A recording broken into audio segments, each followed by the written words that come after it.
Data ਹੈਗਾ ਅੰਮ੍ਰਿਤਸਰ 'ਚ ਕਿੰਨੇ ਬੰਦੇ ਬਣੇ, अपना लाहौर किन्ने बने, फिर ऐसे तरह ਇਹ ਜਿਹੜਾ ਹੈਗਾ ਸਾਡਾ ਡਾਟਾ ਇਹਦਾ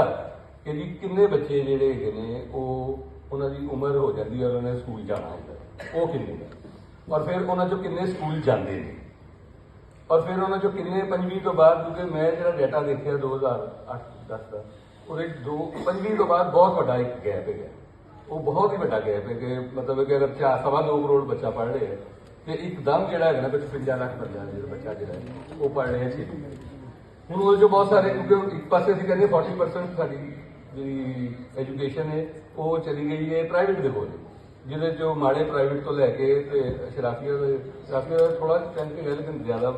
ਛੋਟੇ ਪ੍ਰਾਈਵੇਟ ਸਕੂਲ ਹੈਗੇ ਤੇ ਉਹ ਉੱਥੇ ਵੀ ਜਾਂਦੇ ਹੋਣਗੇ।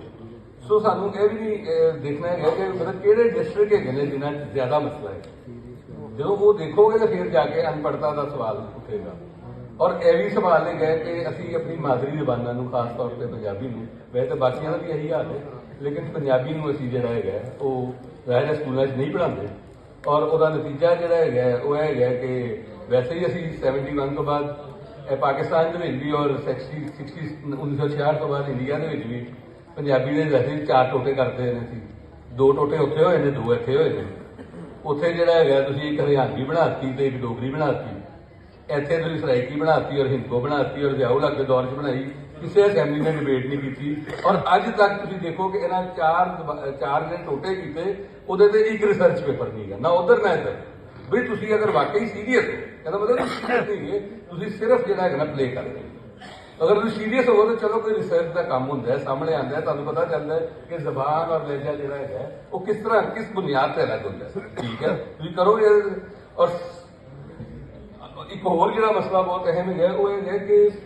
ਸਾਡੀ ਤਾਲੀਮ ਜਿਹੜੀ ਹੈਗੀ ਹੈ ਉਹ ਬੁਨਿਆਦੀ ਤੌਰ ਤੇ ਸਕਿੱਲ ਨਹੀਂ ਦਿੰਦੀ, ਜਿਹੜੀ ਸਾਡੀ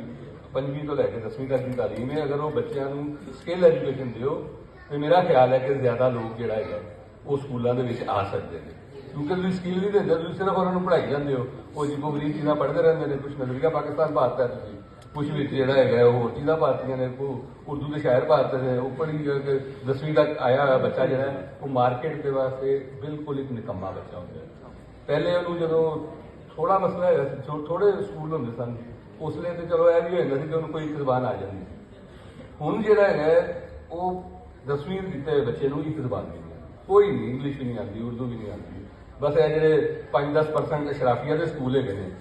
ਬਸ ਉਹੀ ਹੈਗੇ ਨੇ ਜਿਹੜੇ ਥੋੜੀ ਬਹੁਤ ਉਹਨਾਂ ਨੂੰ ਅੰਗਰੇਜ਼ੀ ਆ ਜਾਂਦੀ, ਬਾਕੀ ਫਰਕ ਹੈਗਾ। ਤੇ ਮੇਰਾ ਖਿਆਲ ਹੈ ਕਿ ਇਹ ਪ੍ਰੋਗਰਾਮ ਜਿਹੜਾ ਹੈ ਉਹ ਅਸੀਂ ਬਾਰੀ ਸਾਹਿਬ ਦੇ ਨਾਲ ਹੀ ਸ਼ੁਰੂ ਕਰਾਂਗੇ, ਔਰ ਅਸੀਂ ਚਾਹੁੰਦੇ ਹਾਂ ਕਿ